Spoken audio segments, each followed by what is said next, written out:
আসসালামু আলাইকুম সবাইকে। আশা করি সবাই খুব ভালো আছো। সবার পরীক্ষার প্রস্তুতিও খুব ভালো চলছে। আজকে আমি তোমাদের মোস্ট রিকোয়েস্টেড একটা ভিডিও নিয়ে চলে এসেছি, সেটা হচ্ছে are you last time preparation.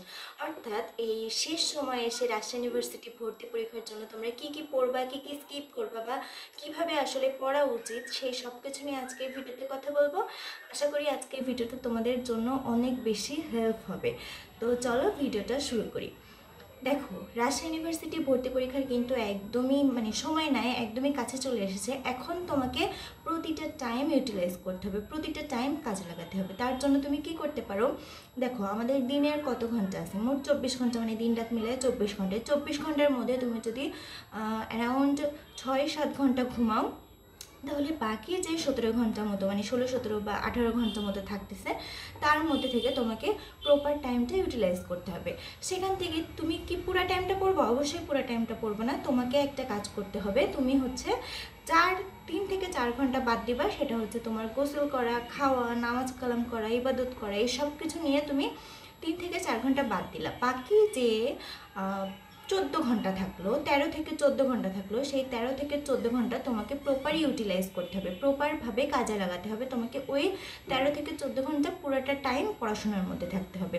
তাহলেই কিন্তু তুমি এই শেষ সময়ে এসে অন্যদের সাথে কম্পিটিশনটা অনেক বেশি ভালোভাবে করতে পারবা।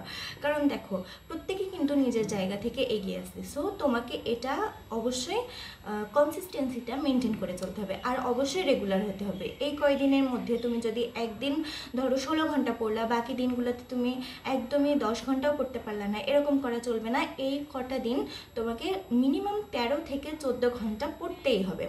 তো এই 13 থেকে 14 ঘন্টা তুমি কি কি পড়তে পারো? তুমি যদি এই ইউনিটের হও বা সি ইউনিটের হও, যে ইউনিটেরই হও না কেন, আমি দুইটা ইউনিট নিয়ে আজকে কথা বলবো। প্রথমে আমি সি ইউনিট নিয়ে যদি বলি, দেখো সি ইউনিটের জন্য ফিজিক্স নিয়ে একটু কথা বলি, কারণ ফিজিক্স নিয়ে দেখা যায় যে অনেকের সমস্যা থাকে। দেখো, ফিজিক্স কিন্তু বিগত বছরগুলোতে থিওরি টাইপ কোশ্চেন বেশি আসছে, ম্যাথ টাইপ কোশ্চেন কম আসছে। বাট এবার তোমরা সবাই বলতেছো পরীক্ষা দিয়ে, বা আমরাও দেখতেছি যে হচ্ছে কোশ্চেন প্যাটার্ন অনেক বেশি চেঞ্জ হয়েছে। দেখা যাচ্ছিল যে ম্যাথ থেকে বেশি আসছে। তো এই বছর কি আসবে আসলে এটা তো আমি বলতে পারি না, বাট এটা বলতে পারি যে তোমরা দুইটারই প্রিপারেশন নিয়ে রাখো। সেটা হচ্ছে, তোমরা তো ম্যাথ থিওরি দুইটাই পড়বা। এখন যদি ম্যাথ থেকে বেশি আসে, তাহলে যেন তুমি ম্যাথ সবগুলা করতে পারো, বা থিওরি থেকে বেশি আসলে থিওরি করতে পারো। এই ফুল প্রিপারেশনটা তোমার রাখতে হবে। এখানে এটা বললে চলবে না যে আপু প্রতি বছর থিওরি থেকে বেশি আসে, আমি থিওরি ভালো করে পড়ছি, ম্যাথ ভালো করে করি না, এখন তো দেখছি ম্যাথ বেশি আসছে, এরকম ভাবলে কিন্তু চলবে না। মানে তোমাকে অল ওভার সব কিছু পড়ে রাখতে হবে, সব কিছু পড়ে রাখতে হবে। তো ফিজিক্স তুমি এই লাস্ট টাইমে কি করতে পারো, ফিজিক্স তুমি লাস্ট টাইমে বেশি বেশি কোশ্চেন সলভ করো, বেশি বেশি কোশ্চেন সলভ করো। যে কোশ্চেনগুলো দেখা যায় যে বারে বারে আসছে, সেগুলো তুমি তো সেম কোশ্চেন অবশ্যই পাওয়া না, কিন্তু টাইপটা পেতে পারো। তার জন্য কি করো, বেশি বেশি কোশ্চেন সলভ করো। আর আমি একটা কথা বলবো যে এখন নতুন কোনো বই বা নতুন কিচ্ছু পড়ার দরকার নেই। তোমরা এতদিন যা পড়ছো, এতদিন কিন্তু তোমাদের প্রিপারেশন অলরেডি হয়ে গেছে। এখন জাস্ট তোমরা লাস্ট ফিনিশিংটা দিবা। তার জন্য কি করতে হবে, যা যা পড়ছো সেগুলো তোমাকে রিভাইজ করতে হবে, বারে বারে রিভাইজ করতে হবে, সেগুলোর উপরেই প্র্যাকটিস করতে হবে। আর হচ্ছে এখানে তোমরা যে কোশ্চেন ব্যাংকটা পড়ছো সেটা থেকেই সলভ করতে পারো। একটু হচ্ছে থিওরিগুলো দেখে রাখতে পারো, যেগুলো তুমি দাগিয়ে রাখছো। এই লাস্ট টাইমে এসে আসলে তোমার হচ্ছে এক্সট্রাভাবে কিছু পড়ার দরকার নেই আমি বলবো। তো এভাবে তোমরা ফিজিক্সটা পড়তে পারো। ফিজিক্স হচ্ছে তোমাদের মেইনলি ম্যাথ, ছোটো ছোটো ম্যাথ টাইপেরগুলা আসার মতো বেশি আসবে বলে আমার মনে হচ্ছে। আর থিওরিগুলা তো এইগুলো তোমরা একটু দেখবা। দেন হচ্ছে কেমিস্ট্রির দিক থেকে যদি আসি, তো কেমিস্ট্রিও আমি একই কথা বলবো, অর্থাৎ ফিজিক্স, কেমিস্ট্রি, বায়োলজি সবগুলোর ক্ষেত্রে একই কথা বলবো যে এই লাস্ট টাইমে এসে নতুন কিছু না পড়ে যা যা পড়ছো সেগুলো রিভিশন করো। আর হচ্ছে অবশ্যই তোমরা একটু কোশ্চেনটা সলভ করো। হুবহু না কমন পেলেও দেখা যাবে যে তোমরা টাইপ কমন পাবা। তো এইভাবে তোমরা সি ইউনিটের প্রিপারেশনটা কমপ্লিট করো। আর আইসিটিটা তোমরা কি করতে পারো, আমি বলবো আইসিটির ক্ষেত্রে তোমরা কোশ্চেনটাই সলভ করো। কোশ্চেন সলভ করলে আইসিটি তোমরা কমন পেয়ে যাবা ইনশাল্লাহ, ওই টাইপ থেকে আসবে।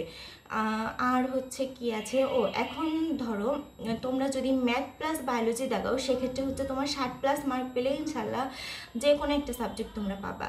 কিন্তু যদি শুধু বায়োলজি দেখাও, সেক্ষেত্রে তোমাদের একটু টাফ হয়ে যায় আমার মনে হয়। সেক্ষেত্রে তোমরা 62 থেকে 65-র মধ্যে সেভ থাকতে পারবা। তো এইভাবে তোমরা পড়ো, ইনশাল্লাহ সি ইউনিটের জন্য ভালো একটা প্রিপারেশন আনতে পারবা। এখন আসো এই ইউনিটের জন্য। আসলে আমি খুব বেশি ভিডিও করার টাইম পাচ্ছি না, এই জন্য আমি সি ইউনিট এবং ইউনিটের কথা একবারেই বলে দিচ্ছি। যেটা হচ্ছে এই ইউনিটের জন্য কি করতে পারো, এই ইউনিটের জন্য যে ইংরেজি, বাংলা এবং সাধারণ গণিত আছে, মানে সাধারণ জ্ঞান আছে, সাধারণ জ্ঞান আছে, সেটা তোমরা হচ্ছে জাস্ট যেগুলো পড়ছো, আমি একই কথা বলবো যে যেগুলো পড়ছো সেগুলো রিভাইজ করো। আর ইংলিশটা একটু ভালোভাবে দেখো, মানে আমি বলবো যে তোমার যদি ইংলিশের সমস্যা থাকে তাহলে তুমি ইংলিশটা একটু বেশি টাইম দিতে পারো, অর্থাৎ যার যে সাবজেক্টে ল্যাকিংস আছে সে সেই সাবজেক্টের জন্য একটু বেশি করে টাইম দাও, দিয়ে সব কিছু সুন্দরভাবে শেষ করো। আর এখন সময় বেশি নাই, এখন তোমরা হচ্ছে বেশি বেশি পড়াশোনা করো আর আল্লাহর কাছে দোয়া করো, ইনশাল্লাহ তোমরা ভালো কিছু করতে পারবা। আর